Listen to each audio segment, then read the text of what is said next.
Hello friends, मैं advocate Vijay Gupta from ITX consultancy. आज एक नए और इम्पोर्टेंट टॉपिक के बारे में आप लोगों के साथ डिस्कस करने जा रहा हूँ। मेरे पास बहुत सारे लोगों की फ़ोन कॉल्स आती हैं जिसमें वो मुझसे ये पूछ रहे होते हैं कि सर एक्चुअल में है क्या कि हमने एक ट्रेडमार्क अप्लाई किया, ठीक है, और अप्लाई करने के बाद वो प्रॉपर पब्लिक सर्च में चेक किया, जो गवर्नमेंट का पोर्टल है, या गूगल पे चेक किया या पब्लिक सर्च में चेक किया। तो जिस समय हमने पब्लिक सर्च में चेक किया, ठीक है, डिपार्टमेंट के स्टैंडर्ड के अकॉर्डिंग जब नाम डाला और क्लास डाली तो वहाँ पर दिखाया नो रिकॉर्ड फॉर्म। तो हमने ये सोचा कि ये नाम बिल्कुल फ्री है और डिपार्टमेंट इसमें किसी तरह का इशू क्रिएट नहीं करेगा, और हमने वो ट्रेडमार्क या तो खुद या किसी पर्सन के माध्यम से वो ट्रेडमार्क फाइल कर दिया। लेकिन आज जब इसकी एग्जामिनेशन रिपोर्ट हमारे सामने आती है तो इसमें हमें ये दिखाई देता है कि यहाँ पर डिफरेंट टाइप के ऑब्जेक्शन हमारे सामने डिपार्टमेंट के आ जाते हैं, ठीक है, जिसका मतलब हमको नहीं पता। दूसरी बात, जब शुरू में हमने ट्रेडमार्क डाला था तो जब इसमें कोई नो रिकॉर्ड फॉर्म था ही नहीं, तो ये अदर पार्टी ने ऑब्जेक्शन क्यों डाल दिए, या डिपार्टमेंट ने भी डाले तो क्यों डाले, और ये सेक्शन 91A क्या है, सेक्शन 91B क्या है, सेक्शन 91C क्या है, सेक्शन 12 क्या है, कभी कोई 13 ऑब्जेक्शन आ जा रहा है। तो सर ये है क्या, और क्या ये इसका मतलब ये है कि हम इस ट्रेडमार्क को यूज कर सकते हैं, नहीं कर सकते हैं, ये ट्रेडमार्क क्या हमारा रजिस्टर्ड हो गया या अभी लीगल प्रोसेस बाकी है, क्या ये ऑब्जेक्शन डिपार्टमेंट हटाएगा या नहीं हटाएगा, और हटेगा तो उसके लिए ये पता नहीं क्या करना पड़ेगा।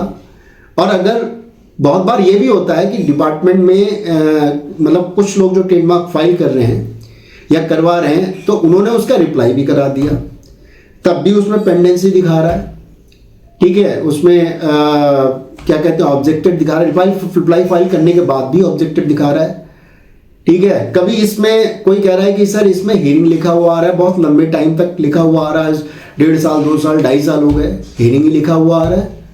सर ऑब्जेक्शन था, ऑब्जेक्टेड था, इसमें हियरिंग भी हो गई, फिर से उसमें हमारा ट्रेडमार्क क्लियर नहीं हुआ, सेकेंड हियरिंग, थर्ड हियरिंग, या हियरिंग होने के बाद भी उसमें क्या हुआ, हमारा डिपार्टमेंट ने वो ट्रेडमार्क क्या कर दिया, कैंसिल कर दिया, रिफ्यूज कर दिया। तो ये सब बातें बड़ी कंफ्यूजन वाली हैं, ये हमें समझ ही नहीं आता कि हम करें तो क्या करें।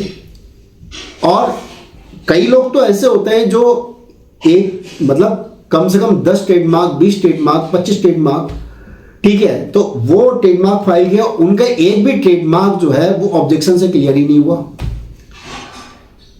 ठीक है। तो वो उन्हें ये लगता है कि बस इसमें कभी कोई ट्रेडमार्क रजिस्टर्ड होता ही नहीं है, जबकि ऐसा होता नहीं है कि जब आप या कोई भी पर्सन जो इस ट्रेडमार्क की लीगल प्रोसेस को जानता है, ठीक है, और वो उसे ढंग से फॉलो करता चला जाता है, तो ट्रेडमार्क तो आगे जाकर रजिस्टर्ड होना ही होना है। ट्रेडमार्क ऑब्जेक्टेड का मतलब यह है कि अभी आप उसमें टीएम लगा के टेम्परेरी तौर पर आप काम कर सकते हो, लेकिन उस पर आपका राइट नहीं आया। और हो सकता है कोई और, कई बार ऐसा होता है कि हमारा ट्रेडमार्क ऑब्जेक्शन में पड़ा हुआ है और कोई और दूसरा हमारे नीचे से ट्रेडमार्क डालता है और हमारा ऑब्जेक्टेड रह जाता है और सामने वाले की फाइल एक्सेप्टेड हो गई, रजिस्टर्ड हो गई, तो करें क्या, समझ ही नहीं आता। तो इस वीडियो में हम ट्रेडमार्क ऑब्जेक्शन के बारे में काफी कुछ डिस्कस करने की कोशिश करेंगे। इससे पहले भी ऑब्जेक्शन के ट्रेडमार्क के वीडियो हमने बनाए हैं, लेकिन ये टॉपिक इतना वाइड है कि इसमें कितनी भी जो वीडियो आप लॉन्च कर दो तो हर बार कुछ ना कुछ नया निकल ही आता है, ठीक है। तो चलिए स्टार्ट करते हैं। पहले कुछ ट्रेडमार्क का बेसिक हम देख लेते हैं कि ट्रेडमार्क क्या होता है। होता क्या है कि जब कोई जैसे एक तो होता है कि मेरी एक फॉर्म चलती आ रही है, एक इंडिविजुअल या पार्टनरशिप फॉर्म या कोई भी कंपनी चलती आ रही है, ठीक है, तो क्या जो ट्रेडमार्क जो फॉर्म का नेम चलता आ रहा है तो उसका भी ट्रेडमार्क कराना कंपलसरी होता है, करा लेना चाहिए। रीजन क्या है, एक बात कि अगर मैं कोई फर्म का नाम यूज करता आ रहा हूं और हो सकता है कि मैंने ट्रेडमार्क नहीं कराया, ऐसे बहुत सारे केसेस में हुआ, ठीक है, और पता चल रहा है कि मेरी फर्म बहुत पुरानी हो गई, मेरी रेपुटेशन बहुत अच्छी है, और किसी ने अगल बगल या कहीं भी, ठीक है, मेरी ही लाइन में एक जो है एक शॉप खोल ली, उसी सेम नाम से काम स्टार्ट कर दिया। हमारे साथ ये इशू भी आए, कई लोगों ने डिस्कस किया कि यहीं पर दिल्ली में गांधीनगर की एक घटना है जिसमें वो बता रहे थे कि हमारा जो ट्रेडमार्क है वो किसी संजय गारमेंट्स के नाम से, सॉरी हमारी फर्म का नाम संजय गारमेंट्स है। अब ट्रेडमार्क तो कराया था लेकिन फंसा हुआ, लेकिन है क्या कि ध्यान नहीं दिया, या ध्यान दिया भी तो अगल बगल में कुछ और फर्में संजय गारमेंट्स के नाम से खुली हैं, और हमारा कुछ माल वापस आता है तो कई बार वहां चला जाता है, या कई बार हमारा कस्टमर आता है तो पता चल रहा है हमारा कस्टमर ये बोल के हमसे तोड़ लिया जाता है कि भाई वो जो संजय गारमेंट्स है जो 50 साल से चलती आ रही है वो नकली है और ये असली है। और ऐसे कई बार हमें जो हमारे ही कस्टमर हमें बता रहे होते हैं कि सर हम तो ये सोच रहे थे कि आप ही की ब्रांच है। तो पहली बात तो आपको अपनी फर्म का नाम भी रजिस्टर्ड कराना चाहिए, ट्रेडमार्क फाइल कराना चाहिए, ठीक है। और बाकी आप अगर ट्रेडमार्क ना भी कराओ तो आप काम करते रहो, लेकिन बार बार आप लीगल प्रॉब्लम में फंसते रहोगे, आपका बिजनेस बार बार डिस्टर्ब होता रहेगा, लड़ते झगड़ते रहो। ट्रेडमार्क का मतलब ये नहीं है कि आपको केवल ट्रेडमार्क मिल गया, बहुत सारे प्रोटेक्शन होते हैं कि आपने जो अपना नाम जो आप बढ़ाते चले जा रहे हो, लोगों तक पहुंचता चला जा रहा है, आपके प्रोडक्ट की क्वालिटी, आपकी मेहनत, आपका टाइम, ठीक है, और प्लस आपकी ईमानदारी, जिसकी वजह से आपका नाम फैला है। तो उस फैले हुए नाम का, आपकी रेपुटेशन का, आपकी गुडविल का केवल फायदा आप उठाओ, कोई दूसरा उसका नाजायज फायदा ना उठाए। लेकिन बहुत सारे लोग यहीं पर गलती कर जाते हैं। बहुत बार हम सजेस्ट करते हैं भाई ऐसा है कि आप अपना ट्रेडमार्क फाइल करा लो, कहते नहीं जी हमारे ही भाई बंधु हैं, करना है तो क्या है। लेकिन बाद में वही लोग आते हैं कि सर आपने बिल्कुल ठीक कहा था, और वो हमारे लिए प्रॉब्लम क्रिएट कर रहा है। तो पहला तो आप कोई भी पर्सन अपनी फर्म का नाम भी ट्रेडमार्क करवाना चाहिए। अब दूसरी बात आ जाती है कि अगर मेरी फर्म का नाम और जो प्रोडक्ट मैं डील कर रहा हूं, ठीक है, तो उस प्रोडक्ट में दो तरह के प्रोडक्ट होते हैं। एक तो मैंने क्या किया, मैन्युफैक्चरिंग करी, क्या माल कहीं से लिया और पन्नी पैक है, उसमें कोई भी नाम नहीं है और वहां रखा है, जैसे ये डिफरेंट टाइप की लोकल बाजार लगती है, सोम मंगल बुद्ध बाजार, वहां जाके हम गए तो उसमें कुछ भी है वो उसने उठा के दे दिया, हमने खरीद लिया। उससे प्रॉपर अगर प्रोडक्ट अच्छा भी है, पहली बात तो मोस्टली घटिया निकलता है, अगर अच्छा भी है तो उसमें भी हम उसके ऊपर डाउट करते हैं, ठीक है। तो होगा क्या कि अगर प्रोडक्ट आपका अच्छा भी है तो कुल मिला के कि सामने वाले को ये कैसे पता चलेगा कि ये प्रोडक्ट किसका है, ठीक है, आपको तो वो जानता नहीं है। फिर तो आपके नाम, अगर आपके प्रोडक्ट के ऊपर कोई नाम लिखा होगा तो आदमी को आगे दोबारा आपको ढूंढता हुआ आएगा, ठीक है। और होगा क्या कि अगर आपका प्रॉपर अगर नाम रजिस्टर्ड है तो उस केस में अगर जो जैसे प्रोडक्ट चल रहा है तो अगल बगल वालों को भी पता चल जाएगा, कहेंगे भाई ऐसा एक काम कर लेते हैं, ये नाम बहुत चल रहा है, हम भी इस नाम से सेम प्रोडक्ट बना देते हैं और आपके बगल बगल में बेचना स्टार्ट कर देंगे, आप कुछ भी नहीं कर पाओगे। दो तरह की प्रॉब्लम है कि सबसे पहली बात तो आपका कंपटीशन आ गया, दूसरे आपके नाम का डुप्लीकेट माल बेचा जाएगा, तो कुल मिला के ये माना जाएगा कि आपने ही जो है अपने प्रोडक्ट की क्वालिटी आपने गिरा दी, ठीक है। तो ये जो प्रोडक्ट की क्वालिटी गिरा दी, उस केस में आपकी रेपुटेशन खराब होगी। आपने अपना प्रोडक्ट अच्छा कर रखा है, बढ़िया कर रखा है, सब कुछ है, ईमानदार भी हो, लेकिन है क्या कि दूसरे आदमी की वजह से आपका नुकसान हो रहा है, आपकी रेपुटेशन डिस्टर्ब हो रही है। तो बहुत बार ऐसा भी देखा गया है कि मैं कोई प्रोडक्ट बना रहा हूं, ठीक है, और अगर मैंने जो मेहनत करी, मेरा तो चल रहा है अच्छा खासा नाम, जैसे बीकानेर वाला है, हल्दीराम है, एडिडास है, या ये सारे इनकी, या सोनी है, इन सालों की मेहनत है, ठीक है। तो या डाबर है या एमडीएच है, इनकी सालों की मेहनत है। अब है क्या कि हर आदमी शॉर्टकट ढूंढता है, दूसरा आएगा वो क्या करेगा कि वो आपका सेम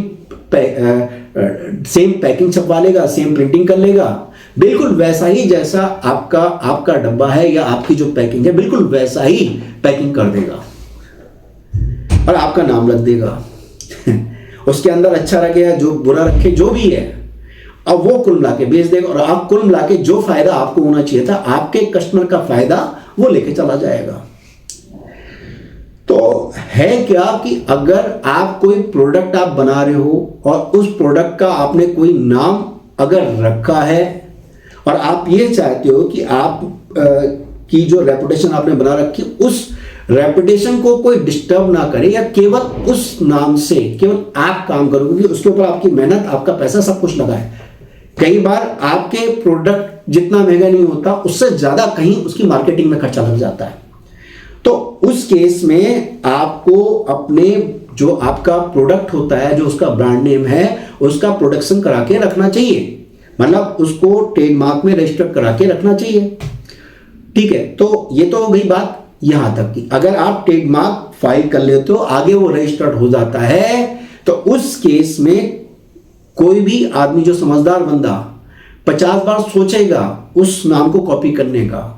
अगर कोई धोखे से कर भी रहा होगा तो उसके ऊपर आप लीगल एक्शन ले सकते हो, वैसे आप कोई लीगल एक्शन ले ही नहीं सकते, और वो आपके काम को डिस्टर्ब करता रहेगा। तो आपको लीगल प्रोटेक्शन मिलती है। ठीक है, अब करना क्या है? करना यह है कि सबसे पहली बात तो वो ट्रेडमार्क हमें खुद नहीं फाइल करना। हमें क्या करना है, किसी अच्छे जो आपका लीगल एडवाइजर है, या जो इस चीज का एक्सपर्ट है, इसमें भी काम करने वाले लोग बहुत सारे होते हैं, लेकिन काफी कुछ ऐसे लोग होते हैं जिसे उस काम की नॉलेज नहीं है, टूटा फूटा काम आता है, या बहुत बार वो फाइलें आपसे पकड़ रहे होते हैं, ठीक है, और मीडिएटर होते हैं और काम किसी और से करा रहे होते हैं। ठीक है, तो कहीं ना कहीं वो इश्यू आएगा कि अगर मान लेते हैं मैं सारा काम A to Z सारा शुरू से लेकर लास्ट तक करता हूं, तो मेरे साथ तो कोई समस्या आना ही नहीं है, या जो इस काम को पूरा 100% करता है उसके साथ कोई दिक्कत आनी नहीं है। अब मैं अगर थोड़ा काम अगर करता हूं खुद, बाद में अगर कुछ उसमें ऑब्जेक्शन आ जाए, कुछ इश्यू आ जाए, तो कुल मिला के आगे का काम मुझे आता ही नहीं है। तो उस केस में मैं आपसे मोटी फीस चार्ज करूंगा, क्योंकि उसमें मेरा भी कमीशन होगा और सामने वाले की फीस भी होगी। या मैं क्या करूंगा कि आगे आपको सर्विस दूंगा ही नहीं। बहुत बार ऐसा हुआ। ठीक है, तो आपको कोई अच्छा लीगल एडवाइजर के थ्रू ये काम करना है। पब्लिक सर्च में भी चेक करना एक साइंटिफिक वे होता है। ठीक है, ऐसा नहीं कि उसमें पब्लिक सर्च में कुछ भी डाला और आपको नो रिकॉर्ड फॉर्म दिखाया और आपने फाइल कर दिया। बहुत सारे लोगों के केस मैंने ट्रेडमार्क में फंसते हुए देखे, केवल किस वजह से कि सर हमने क्या कहते हैं कि ये वाला ट्रेडमार्क फाइल किया, उसमें नो रिकॉर्ड फॉर्म दिखा रखा था और अब पता नहीं कैसे आ गया। ठीक है, तो अब इन सब बातों से बचने के लिए कि आपको जो आप ट्रेडमार्क फाइल करने जा रहे हो, आपका टाइम और पैसा वेस्ट ना हो, उसमें किसी अच्छे लीगल एडवाइजर से सलाह लेके और फिर वो ट्रेडमार्क फाइल कराना चाहिए। तो सबसे पहली बात तो आप, एक बात और मैं बताने जा रहा हूं कि आपका फर्म का नाम और आपका ब्रांड नेम एक हो भी सकता है, और आपका फर्म का नाम और आपका जो आप प्रोडक्ट के ऊपर यूज कर रहे हो वो ब्रांड नेम होता है। सबसे पहले जो आपका प्रोडक्ट का नेम है, ठीक है, जो आप बेच रहे हो, जिस नाम से बेच रहे हो, वो आपका कहलाता है कि प्रोडक्ट का नेम। और ब्रांड कैसे बनता है कि जब आप उसको मार्केट में उसकी एडवर्टाइजमेंट करते हो और साथ में उसका ट्रेडमार्क करा लेते हो, उसकी रेपुटेशन बनती, तब वो ब्रांड बन जाता है। ठीक है, तो इन सब बातों को ध्यान रखने की जरूरत है। हमें पहला क्या करना है, अपने जो भी आपने नाम निकाला है, ठीक है, उसमें से प्रॉपर पब्लिक सर्च में चेक करना है कि कहीं मैं जो नाम डालने जा रहा हूं वैसा नाम या उससे मिलता जुलता नाम कहीं पहले से तो रजिस्टर्ड नहीं है या पहले से तो नहीं पड़ा है। अगर पहले से भी पड़ा है तब भी आपके लिए रिस्क है, आपको उसके नीचे नाम नहीं डालना चाहिए, क्योंकि वो आपको बहुत प्रॉब्लम क्रिएट होगा। अगर किसी तरह से क्लियर हो भी जाता है तो आगे आप लीगल आपस में लड़ते रहोगे, और आपका नाम अगर बिल्कुल अगर उसमें कहीं से कहीं तक मिलता ही नहीं है तो आपका कोई लड़ाई झगड़े वाली बात नहीं है, कोई लीगल बेस नहीं हो, डिपार्टमेंट भी क्लियर करेगा और कहीं कोई लीगल इशू वाली बात नहीं। तो सबसे पहला पब्लिक सर्च प्रॉपर चेक करना चाहिए। ठीक हो गया। अब क्या हुआ कि पब्लिक सर्च में डालने के बाद उसमें होता क्या है कि अगर ऑफलाइन या ऑनलाइन दो तरह से ट्रेडमार्क फाइल होता है। ऑफलाइन तो ये हुआ कि मैंने अपनी डिटेल सारी, अपना एप्लीकेंट की डिटेल है, बाकी डिटेल जो भी है उसमें एक पेज में मैंने टाइप करी, साइन वन किए, ठीक है, स्टाम्प लगाई और डिपार्टमेंट में अपने डॉक्यूमेंट के साथ दे आया। डिपार्टमेंट का मतलब यह है कि दिल्ली में जैसे आपका द्वारका सेक्टर 14 में है, ऐसी मुंबई, कोलकाता, चेन्नई, अहमदाबाद, जहां भी इनके जो ऑफिसेस हैं डिपार्टमेंट के, मतलब कोई प्राइवेट फर्म नहीं, मतलब इनके ऑफिसेस हैं, वहां जाके मैं दे आया और वहां पर वो मुझसे कुछ जो भी गवर्नमेंट फीस होगी, जैसे ऑनलाइन पोर्टल के थ्रू जो फीस सबमिट होती है वो 4500 होती है, और ऑनलाइन ऑफलाइन के मोड में ये 500 एक्सेस होती है। ठीक है, तो इसी तरह से अगर मान लेते हैं कि इंडिविजुअल के अलावा कोई कंपनी है, कोई LLP है, कोई ट्रस्ट है, तो उस केस में ये फीस इसकी 10 डबल हो जाती है। मतलब ऑनलाइन के केस में ये 9000, ऑफलाइन के केस में 10000 हो जाती है। ठीक है, और बाकी मतलब इन सब बातों का हमें ध्यान रखने की जरूरत है। वहां देखिए, अगर ऑफलाइन में दे रहे हो तो कुल मिला के वो पेपर रख लेंगे और एक रिसिप्ट आपको दे देंगे, एक नंबर अलॉट करके दे देंगे आपको। और ऑनलाइन के केस में आप खुद या कोई पर्सन आपके बिहाफ पे कर रहा होता है, तो अगर आपके DSC के थ्रू हो रहा है तो उस केस में प्रॉपर डॉक्यूमेंट लगाए और साथ में वो फाइल हो गया।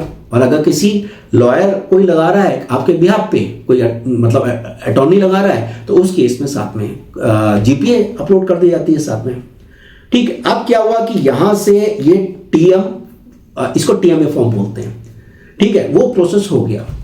अब प्रोसेस होने के बाद क्या हुआ कि इसमें आगे जब प्रोसेस हुआ तो कई बार वो एप्लीकेशन जो TMA फॉर्म है उसमें गलतियां कर दी जाती हैं। इसका वीडियो भी मैंने बनाया है, बाकी कुछ और मिस्टेक से रिलेटेड एक वीडियो और लॉन्च करूंगा मैं, जो डिफरेंट टाइप की। ठीक है, जिससे आपको बेनिफिट रहेगा। अब वो मिस्टेक कर दी तो यहां पर ये कहलाती है क्लर्कर एरर। ठीक है, पहली बात तो पहले जो एग्जामिनेशन होता, जैसे अब मान लेते हैं TMA फॉर्म किया, TMA फाइल करने के बाद फिर क्या हुआ, मार्क टू एग्जाम जाता है। मार्क टू एग्जाम जाने के बाद फिर क्या होता है कि उसमें कई बार फॉर्मेलिटी चेक फेल लिख के आता है। फॉर्मेलिटी चेक, बाकी इनिशियल स्टेज में फॉर्मेलिटी चेक पास लिख के आ जाता है जैसे आप TMA फॉर्म फाइल करते हो, लेकिन वो इनिशियल लेवल पर डॉक्यूमेंट को वहां के स्टाफ ने चेक किया होता है। ठीक है, अब क्या हुआ कि वो तो डॉक्यूमेंट जो फॉर्म ठीक है वो कर दिया, लेकिन है क्या कि वहां पर जो आगे जो उनका आगे मार्क टू एग्जाम जाएगा, एग्जामिनेशन को जाएगा, तो पहली बात तो पहले एग्जामिनेशन जो होता था वो विदिन 25 to 30 डेज होता था, लेकिन आज की डेट में ये टाइम बढ़ा हुआ है, वो करीबन 1.5 साल के अराउंड इसका एग्जामिनेशन हो रहा है। अब 1.5 साल में उसका एग्जामिनेशन हुआ। अब एग्जामिनेशन रिपोर्ट जब आई तो उसमें लिख के आ गया फॉर्मेलिटी चेक फेल। अब आदमी कहेगा पहले जब किया था तो सर इनिशियल में तो ये फॉर्मेलिटी चेक क्या था, पास लिख के आया था, फेल कैसे हो गया? तो फेल का मतलब ये है कि जो आपका फॉर्म है TMA फॉर्म, उसमें फाइल करने में कुछ अलग अलग तरह की गलतियां कर दी गई। अलग अलग तरह की गलतियां, जैसे अब मान लेते हैं गुड्स का क्राइटेरिया जिस क्लास से रिलेटेड है, जैसे क्लास 5 में फार्मा आता है तो उसमें फार्मा या जो भी मेडिसिन से रिलेटेड क्लास आती है उसमें अब पता नहीं था तो जल्दबाजी में और अदर क्लास का भी गुड्स पढ़ दिया गया। एड्रेस प्रॉपर नहीं लिया गया, पूरा कंप्लीट एड्रेस नहीं लिया गया। ठीक है, तो ये जो सारी चीजें इसमें मतलब आ जाती हैं, इस बातों को ध्यान रखने की जरूरत है। आपका एड्रेस प्रॉपर नहीं लिया गया, कुछ और गलती कर दी गई तो वो फॉर्मेलिटी चेक फेल लिख के आ जाता है। अब फॉर्मेलिटी चेक फेल लिख के आने के बाद उसमें क्या होता है, प्रॉपर उसका क्या होता है कि करेक्शन किया जाता है, उसमें TM फॉर्म लिख के उसमें गलती के सुधार के लिए डाला जाता है। जिसकी गवर्नमेंट फीस ऑफलाइन जो लगती है वो 1000, ऑनलाइन 900 के अराउंड लगती है, जबकि जो एडिशनल कॉस्ट आ रही है वो अलग है। ठीक है, अगर आपने प्रॉपर TMM नहीं डाला तो दोबारा फिर से डिपार्टमेंट फॉर्मेलिटी चेक फेल ला देता है। तो आपको ये भी ध्यान रखने की जरूरत है कि जो उसको TMM फाइल कर रहा है उसको उस चीज की नॉलेज होनी चाहिए, इसको करेक्ट कैसे करना है, क्योंकि वो आप रेगुलर गवर्नमेंट फीस देते जाओगे, बार बार वो प्रॉब्लम खड़ी करता रहेगा। तो ये तो बात हो गई यहां तक की। तो जब यहां से क्लियर होगा फिर वो आगे एग्जामिनेशन को जाएगा। अब एग्जामिनेशन में वो जब चेक करेगा फाइल को तो उसमें क्या होगा कि 2 तरह की रिपोर्ट आती है। पहला आती है पॉजिटिव। पॉजिटिव का मतलब यह है कि डिपार्टमेंट को उसमें किसी तरह का कोई इश्यू नजर नहीं आया और डिपार्टमेंट में उसमें क्या लिखा, ओके, तो उसमें लिख के आ जाएगा एक्सेप्टेड। उसके क्या होगा कि 20 दिन के अंदर या 25 दिन के अंदर वो एडवर्टाइजमेंट में चला जाएगा। उसके बाद 4 महीने फाइल जनरल में रहेगी और जनरल में रहने के बाद फिर क्या कहते हैं, जनरल में जाने के बाद फिर उसके करीबन 1 से 1.5 महीने में सर्टिफिकेट इशू हो जाएगा। ये तो बात हो गई यहां तक की। लेकिन अगर उसमें नेगेटिव रिपोर्ट आ जाती है तो उसमें कई तरह के ऑब्जेक्शन क्रिएट हो जाते हैं, कई तरह के ऑब्जेक्शन क्रिएट होने का मतलब यह है कि आपका ऑब्जेक्शन आ जाता है कभी सेक्शन 9 का, 9(1)(a), 9(1)(b), 9(1)(c), तीनों का रिप्लाई अलग अलग किया जाता है। सेक्शन 11, सेक्शन 12, सेक्शन 13, ऐसे डिफरेंट पैटर्न के ऑब्जेक्शन आ जाते हैं। सबसे ज़्यादा जो आने वाला ऑब्जेक्शन है सेक्शन 11 और सेक्शन 9। सेक्शन 11 सबसे ज़्यादा आता है और उसके बाद काफ़ी कुछ फाइलों में 9 आ जाता है, बट 11 का क्राइटेरिया सबसे ज़्यादा रहता है। तो 9 का मतलब क्या है?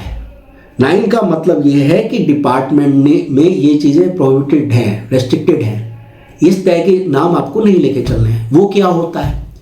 तो सबसे पहली बात तो ये कहता है कि 9 में जैसे आपका जियोग्राफिकल नेम, जियोग्राफिकल का मतलब ये है कि आप किसी जगह का नाम, जगह का कैसा भी, किसी कंट्री का, किसी स्टेट का, सिटी का, विलेज का, ये जियोग्राफिकल नेम कहलाते हैं। या किसी आपका क्या करते हो, किसी भगवान के नाम पे रख देते हो। भगवान तो सबके हैं, जगह सबकी है भाई, कोई मेरठ रख दे, जयपुर बहुत रखा जाता है, ठीक है, या दिल्ली रख दिया, या भारत रख दिया, या इंडिया रख दिया। इंडिया रख दिया तो कभी जिंदगी में क्लियर नहीं होगा, ठीक है। तो वो जो चीज़ें आपका, या किसी जो क्या कहते हैं कि आपका महापुरुष हैं, जैसे सरदार वल्लभ भाई पटेल, महात्मा गांधी, जवाहरलाल नेहरू, ठीक है, तो इस तरह के, या स्वामी विवेकानंद, या सिखों के जो गुरु होते हैं उनमें से किसी का नाम रख दिया, ठीक है। तो ये क्या है कि एक तरह से जो लोगों की भावनाओं से जुड़े होते हैं,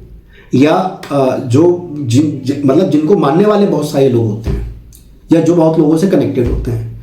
जैसे सरनेम है, मेरा नाम विजय गुप्ता है, तो अगर मैं विजय गुप्ता के नाम से फाइल करता हूँ ट्रेडमार्क अपना, ठीक है, एप्लीकेंट नेम नहीं, ब्रांड नेम, तो मुझे मिलने के चांसेस रहते हैं। अगर मैं केवल लिख देता हूँ गुप्ता, तो मुझे मिलने के चांसेस बहुत रेयर रहते हैं, ठीक है। तो पहली बात तो सरनेम नहीं लेना चाहिए।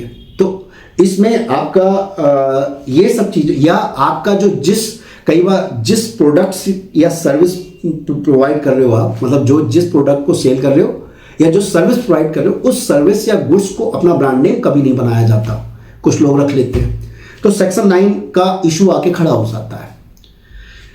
11 में हम जाते हैं, तो 11 का मतलब क्या है? सबसे ज्यादा आने वाला ऑब्जेक्शन 11 का मतलब ये होता है कि मैंने कोई ट्रेडमार्क फाइल किया तो मेरे नाम से मिलता जुलता नाम पहले से वहां अवेलेबल है, या तो 100% मैच कर रहा है, 90%, 80%, 75%, तो उस केस में ऑब्जेक्शन आ जाते हैं, ठीक है। तो हमें सबसे पहली बात तो मैचिंग ट्रेडमार्क नहीं रखने हैं, ठीक है। तो उसको भी करने का तरीका होता है, बट ऐसा है कि हमें मैचिंग वालों से बचना है। तो उसमें आपका अगर 6-7 अल्फाबेट का है, तो शुरू में 4 अल्फाबेट आप डाल के देखो कि उसके मिलते जुलते कितने नाम आ रहे हैं, क्योंकि अगर आपका 100% मैच कर रहा है या बीच में कोई एक अल्फाबेट डिफर जा रहा है, तो डिपार्टमेंट आपको देने के चांसेस बहुत रेयर होते हैं। तो इस बात का ध्यान रखना चाहिए, ठीक है। सेक्शन 11 हो गया। सेक्शन आपका जो 13 है, जैसे कोई केमिकल वगैरह की जो शॉर्ट फॉर्म होती है, ठीक है, उनको नहीं रखना चाहिए, वो कभी क्लियर नहीं होंगे, ठीक है। तो डिपार्टमेंट की जो रेस्ट्रिक्टेड या प्रोहिबिटेड लिस्ट है, उसको ध्यान रखना चाहिए, वो नाम नहीं आने चाहिए, ठीक है। तो ये सब पॉइंट्स हमें ध्यान रखने की जरूरत है। अब कोई जैसे एडिडास चल रहा है, वो सोचेगा यार एडिडास की जगह आबिदास कर दिया, ठीक है, या एडिडास की जगह जैसे आबिदास किया, या तुम्हारा जैसे टिकटॉक की स्पेलिंग है TIKTOK, अब उन्होंने कर दिया TICK और TOCK, या टॉक कर दिया, तो ऑब्जेक्शन आएगा ही आएगा, ये फाइलें क्लियर नहीं होंगी। इस बात का ध्यान रखने की जरूरत है। तो अब बात आ जाती है कि चलो मान लेते हैं ऑब्जेक्शन आ गया, तो हमारा कोई ट्रेडमार्क क्लियर होगा या नहीं होगा? तो सीधी सी बात है कि अगर कोई समस्या आ गई तो घबराने की जरूरत नहीं है, बस हमें उसका रास्ता पता होना चाहिए, ठीक है। तो यहां पर आपको क्या करना है कि आपका अगर ऑब्जेक्शन आ गया तो उसका रिप्लाई की ड्राफ्टिंग बहुत अच्छी रखनी है, पॉइंट टू पॉइंट लिखना है।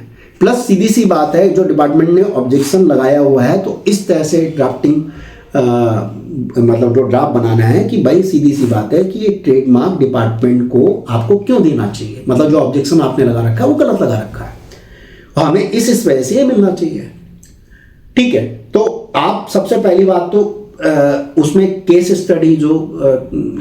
स्टडी है उसका प्रॉपर यूज करो। ये नहीं कुछ भी, मतलब आपके केस के हिसाब से जो केस स्टडी आप उसे यूज करो।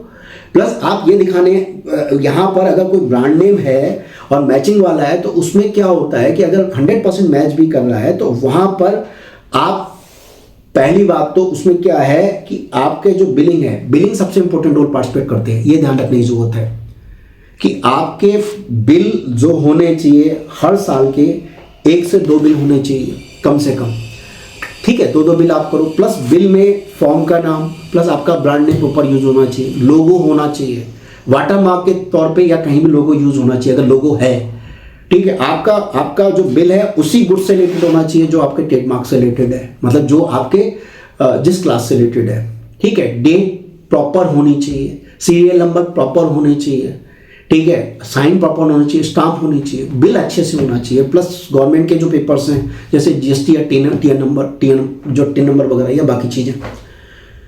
तो अगर कोई ट्रेडमार्क पहले से फाइल हो रखा है, बाद में फाइल करते हो, उसके बावजूद डिपार्टमेंट आपको ट्रेडमार्क क्लियर करेगा, बशर्ते आपको प्रूव करना आना चाहिए। तो ये सब बातें हमें ध्यान रखने की जरूरत है। इसके अलावा अगर ये भी है कि आपका बहुत बार ये होता है कि लिमिटेड जुरिडिक्शन के लिए मांगा जाता है। वैसे तो ट्रेडमार्क पूरे इंडिया के लिए यूज में आता है, लेकिन कई बार आपको मान लेते हैं आपको केवल जो आपकी जो स्पेसिफिक स्टेट है उसके लिए आपको कई बार दे दिया जाता है। तो बहुत सारे फैक्टर हैं। तो कुछ लोगों का क्वेश्चन होता है क्या ऑब्जेक्शन आने के बाद ऑब्जेक्शन रिमूव होता है नहीं होता है? तो होता है। ये आपका जो भी आपका जो ट्रेडमार्क का केस हैंडल कर रहा है ये उसके ऊपर डिपेंड करता है कि वो प्रेजेंटेशन अपना कैसा दे रहा है। चीज कई बार ऐसे ट्रेडमार्क देखे गए हैं जिसमें सामने मतलब हियरिंग लेने गया और वहां पर अच्छा खासा निकला हुआ ट्रेडमार्क और ऑफिसर ने कहा कि जी ये नहीं मिलेगा, ये आप क्या कहते हैं, आप रिवर्स ले लो, आप क्या कहते हैं इसको विड्रॉल कर लो। वो बंदा आ गया, वही ट्रेडमार्क की हियरिंग पे जाके हम लोग जब प्रेजेंट हुए, चीजें रखी, बताई गई, तो वही ट्रेडमार्क एक्सेप्ट हुआ मल्टीपल क्लास का। ऐसे बहुत सारे केसेस हैं, ठीक है। और प्लस आपको जैसा वो क्वेश्चन पूछ रहा है उस हिसाब से आपके पास आंसर होना चाहिए। तो आपके लॉयर के ऊपर बहुत कुछ डिपेंड करता है और प्लस आपका जो पेपर वर्क है उसके ऊपर बहुत कुछ डिपेंड करता है, ठीक है। तो ये जो सारी चीजें हैं इन सब का ध्यान रखने की जरूरत है। और ठीक है, तो अगर इसमें हियरिंग कितनी आती है, तो हियरिंग कई बार आपका जो काम सिंगल हियरिंग, कई बार ड्यूल, कई बार ट्रिपल हियरिंग में होता है। लेकिन अगर जैसे मान लेते हैं आपका अगर कोई मान लेते हैं ऑब्जेक्शन आ गया, अब ट्रेडमार्क अगर आपका क्लियर नहीं हो रहा, ठीक है, तो उसमें सरेंडर करने की जरूरत नहीं है। उसमें एक एडजर्नमेंट आप ऑफिसर से कह के ले लो, या क्या कहते हैं कि कई बार ऑफिसर आपसे बोलता है अगर आपको एडजर्नमेंट चाहिए तो आप टीएमओ फाइल करो, तो टीएमओ डाल के उसका एडजर्नमेंट ले लेना चाहिए, फिर आगे की प्लानिंग कर लेनी चाहिए, ठीक है। तो इस वीडियो में हम आज इतना ही डिस्कस कर रहे हैं। अगर फिर से वही कह रहा हूँ, वीडियो पसंद आती तो प्लीज़ इसको लाइक करिए, शेयर करिए, और इसके अलावा जो नए वीडियो के नोटिफिकेशन के लिए वीडियो को सब्सक्राइब करना ना भूलें। और अगर कोई भी आपको ट्रेडमार्क से रिलेटेड अगर डाउट है, कोई ऑब्जेक्शन से रिलेटेड या बाकी प्रोसेस से रिलेटेड, या फाइलिंग में कोई समस्या है किसी भी तरह की, तो आप मेरे पर्सनल मोबाइल नंबर पर कॉल करके अपना कन्फ्यूज़न क्लियर कर सकते हैं, अपना डाउट क्लियर कर सकते हैं। मेरा मोबाइल नंबर है 9625122106। Thank you.